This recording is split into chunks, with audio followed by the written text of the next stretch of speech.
ma'am ngasi de khoi trade setup ki matang thi jing che trade setup se pura khoi na full loina nei na ga do na te kom just trade setup se da khoi da kari kari ki elements sang ga do di matang thi jing chi ko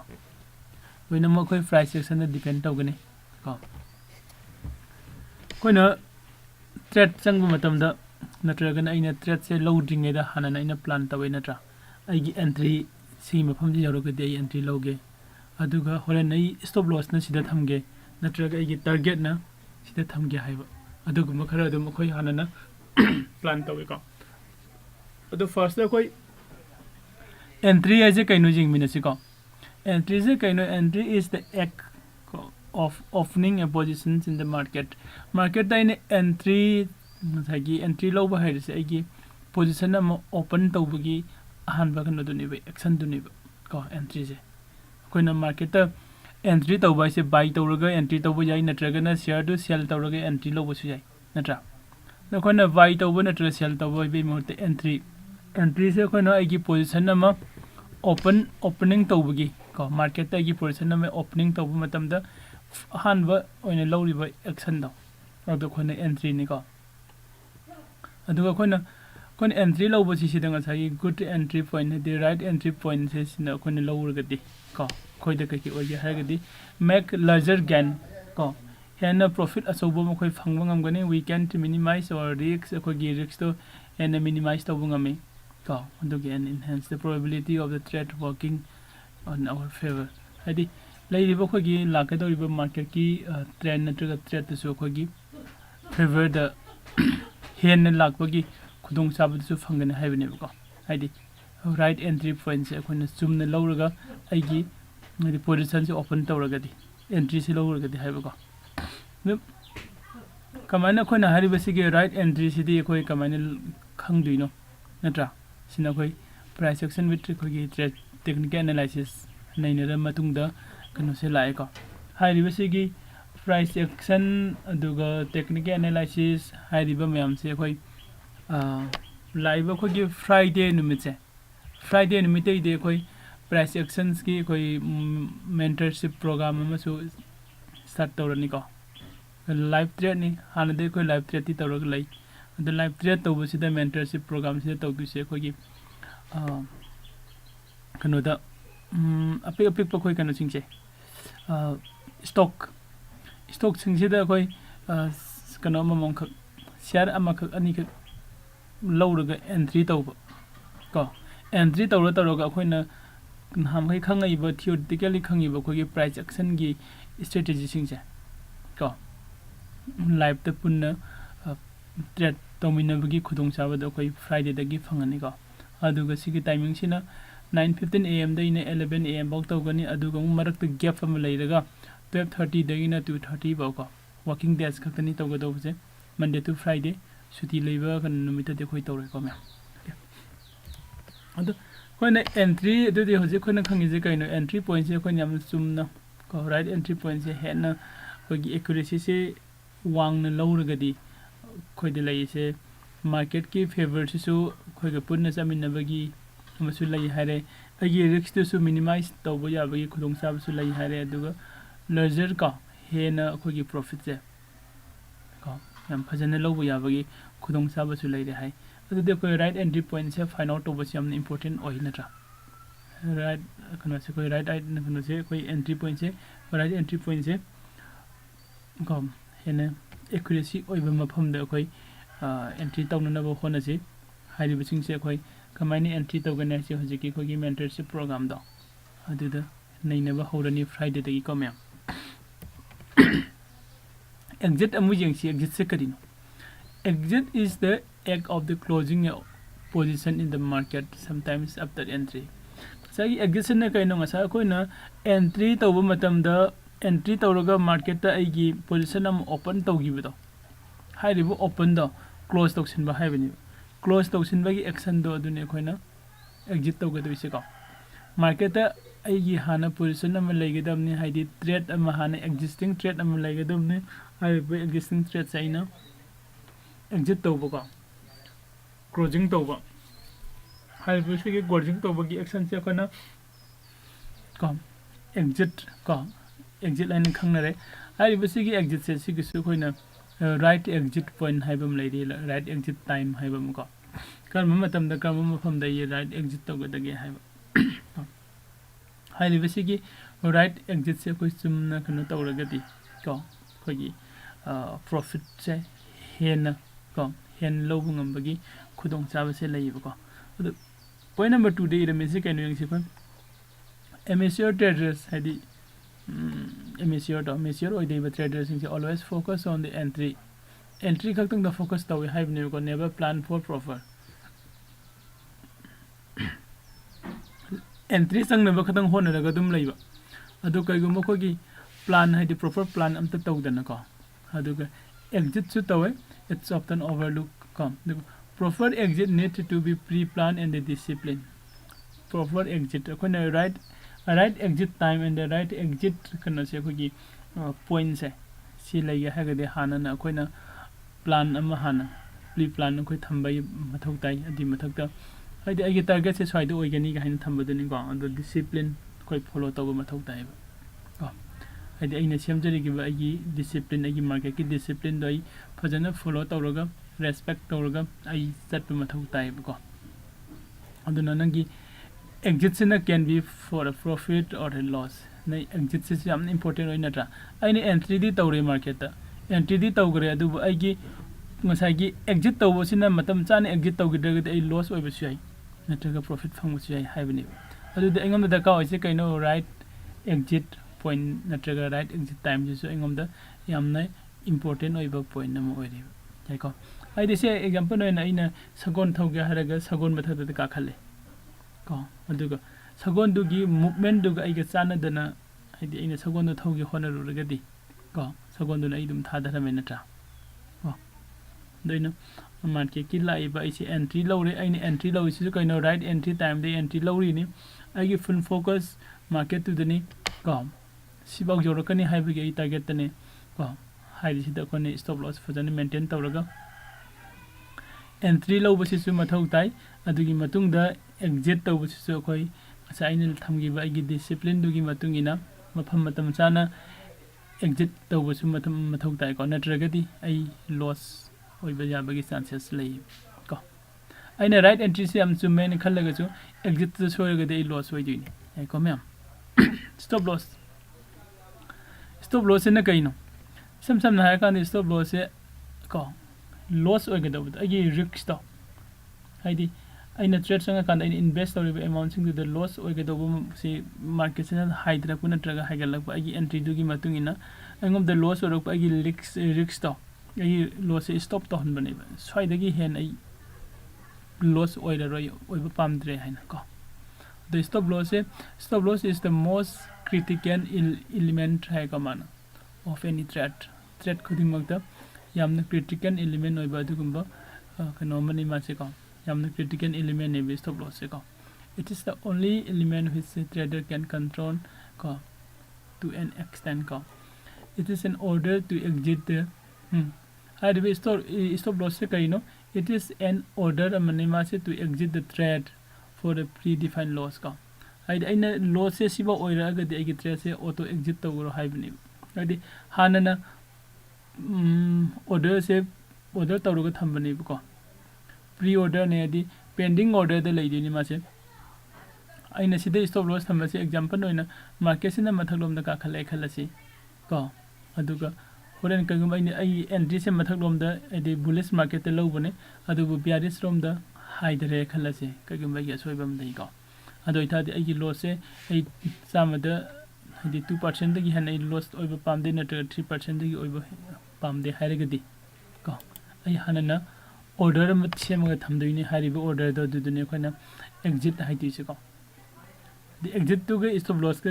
manna duini ad exit haira kanda khone loss te exit to bujai natragana profit te exit to bujai loss te exit to sida makhana ni sui hanana ina stop loss se agi loss si bau haina toroga pre order semaga thamba ama atopa amna market te yenga kanda market ki matung ina ina exit to kanda loss oi ba hey ko ma'am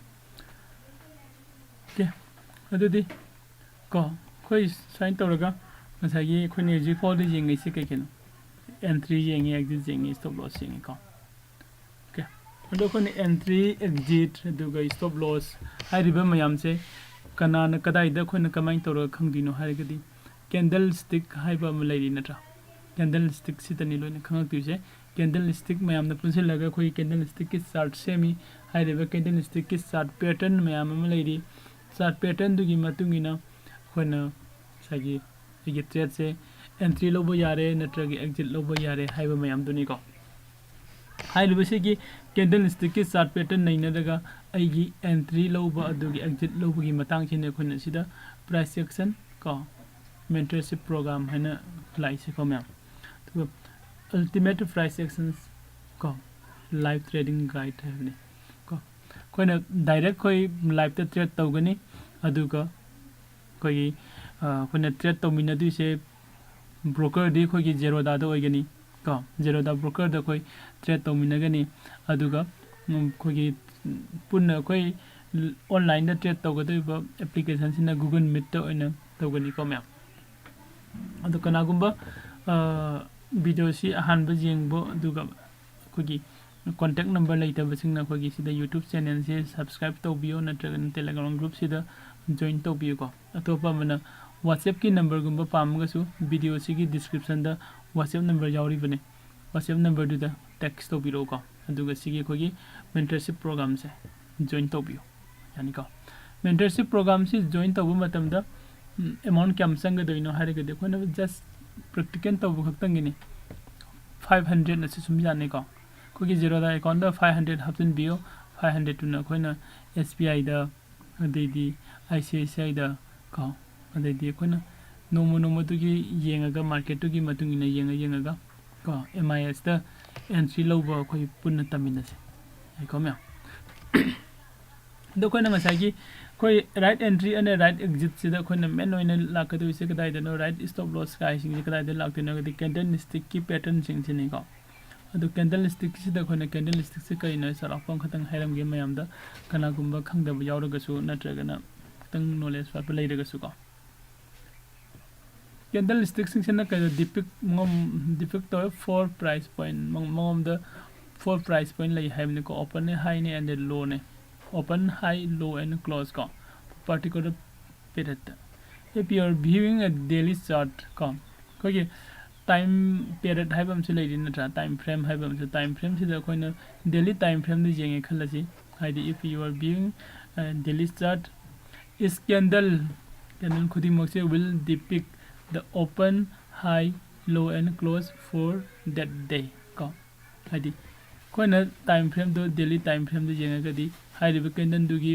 open low close high से दी 1 day की लाने को range of candle नमगी range लाई high के low से मागी कनोने कोई रेंज ने अदुगो बॉडी ऑफ द कैंडल से close minus open absolute value को मागी बॉडी क्लोज तगी ना कोई ओपन बागी सिगी डिफरेंस ने मागी कनो से ओइदिने if the closing price of a candle is greater than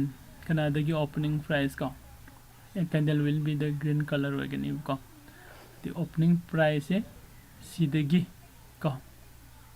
kanana closing price ne helaba ado itadi candle se ko gi green color ogani aduga opening price less than oiba ko okay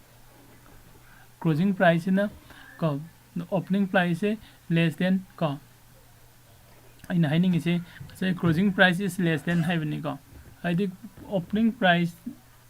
dagi ko opening price dagi ko closing price na less than oiragadi haibi candle ye color do red color oigani haibani ai ko mya candlestick chart haire sai ti khoni jing ai se ko candlestick chart sida chart मखन मैम लेको अखोना नंगी time frame से को candlestick chart can be view on various time frame को time frame से candlestick chart से अखोई येंब याइबको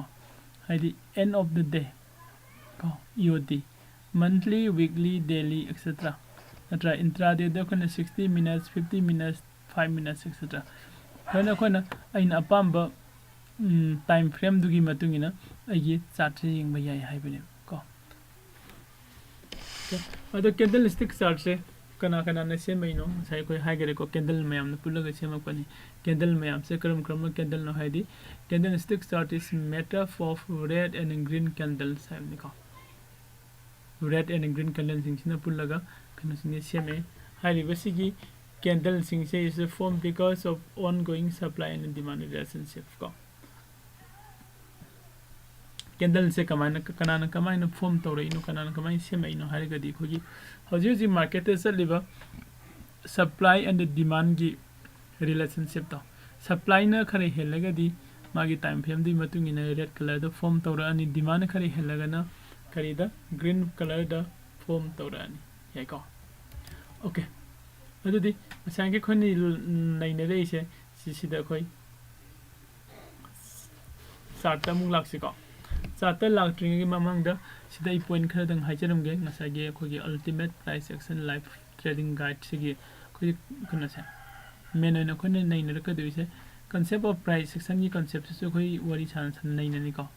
candlestick patterns ma'am am lai hai de candlestick patterns se khoi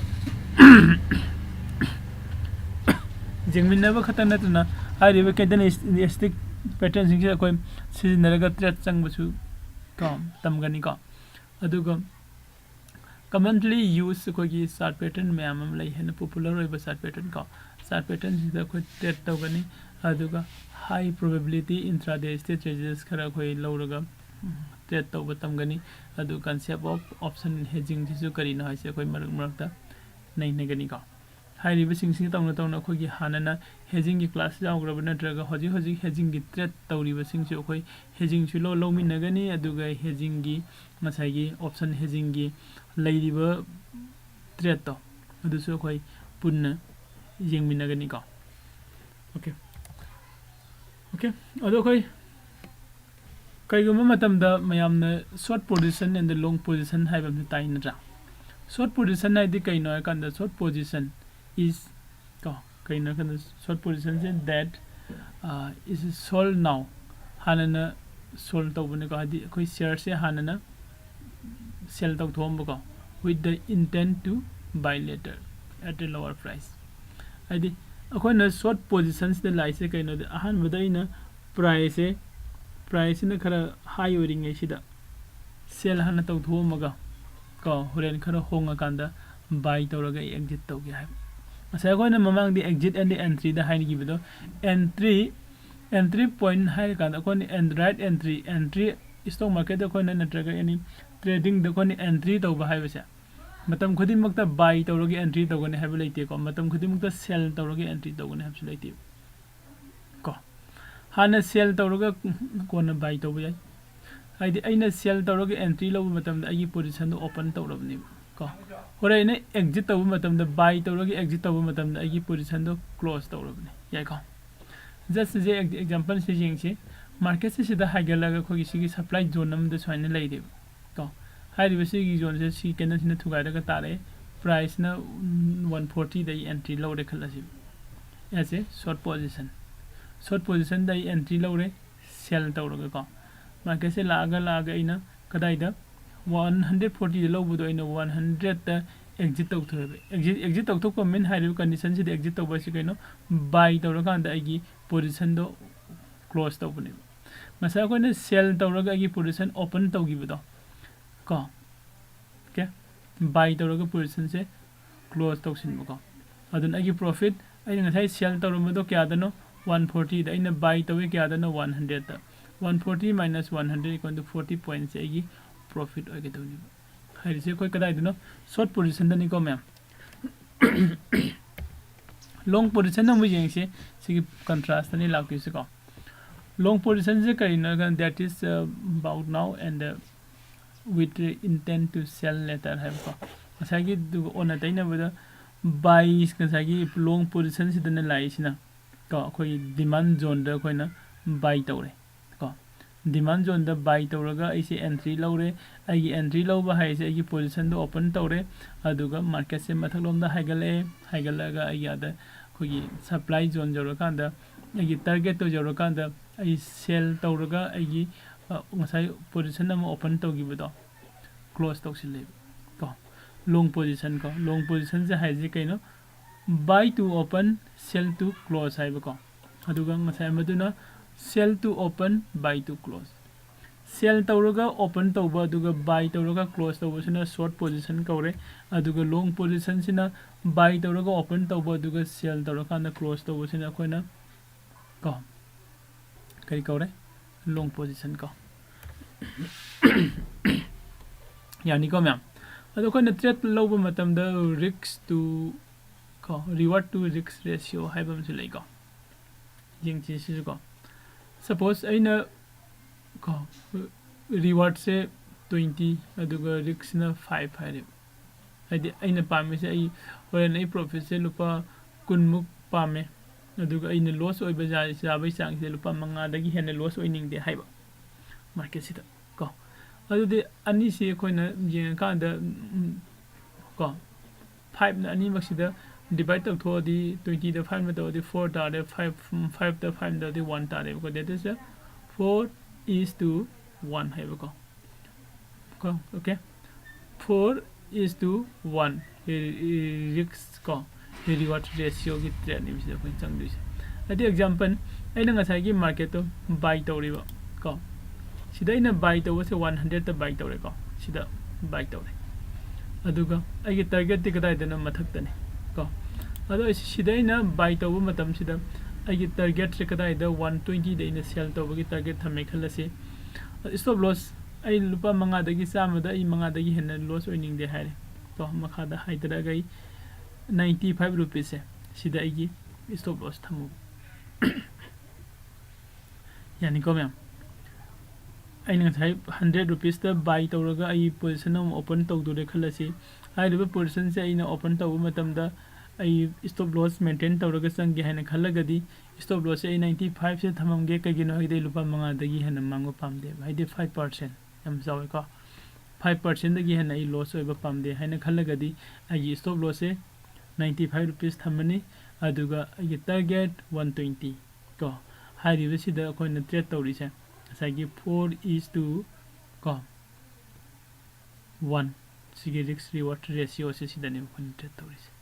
yani ko ado risk reward ratio sigi hen in detail ko oiba kogi oina khangninga gasu kogi hairiba kogi lamjing mere academy channel se sida ma'am video leibani ko already video clip lay rangane search tawbiyo ko aduga topamna kana gumbana kana tawdre gasu video zum mathang da su amuksu lakhini ko ado khona hana budi hena budi khangna ba ngantani ko kogi kano sida changsil laga khona search tawbse zum search tawbum changaga dum phangbani ko okay ado hojikse khoi asagi kogi entry point and exit point gi matang gi da chart ta sa hapidang jing minaram se ko kan nifty 50 gi sane ino ji open to se ko latest kanone nifty 50 gi sane okay kona right entry point and the right exit point chart pattern me amam su lai haire natra chart pattern me amam su lai hairi andai di ko ya sida jing se first sida ke te jing si na ham ye khogi kano sida ki ko sida date 25 hore ko sida ke 25 ki no sida ko ne sida chart kano ma je ke ko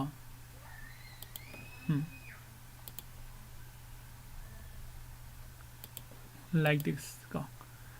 sida lai se kaino sida hai se kaino ya flag macha ma se me natraga sida channel nam lai re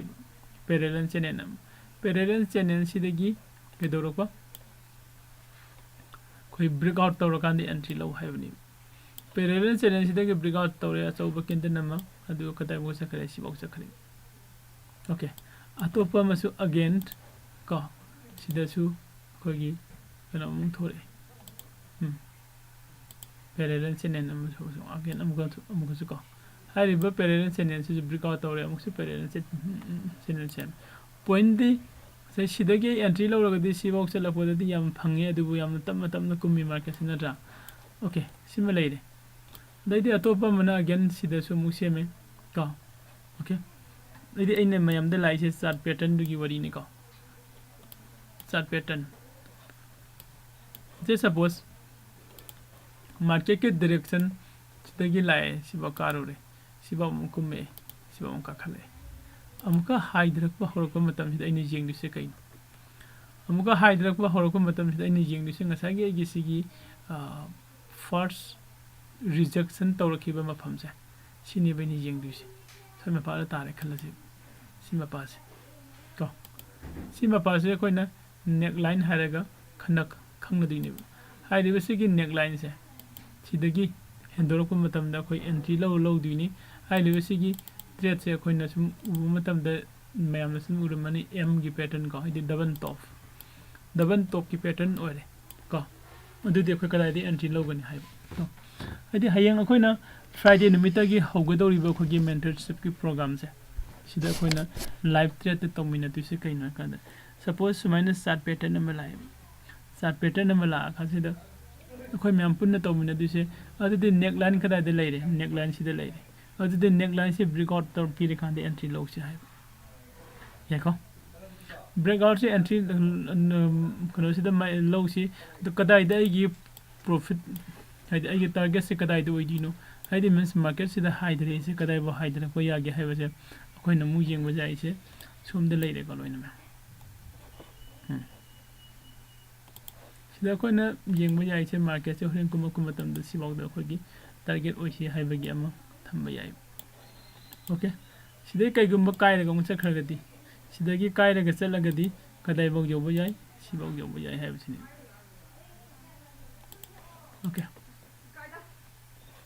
तो सुमाइना अखोइना market से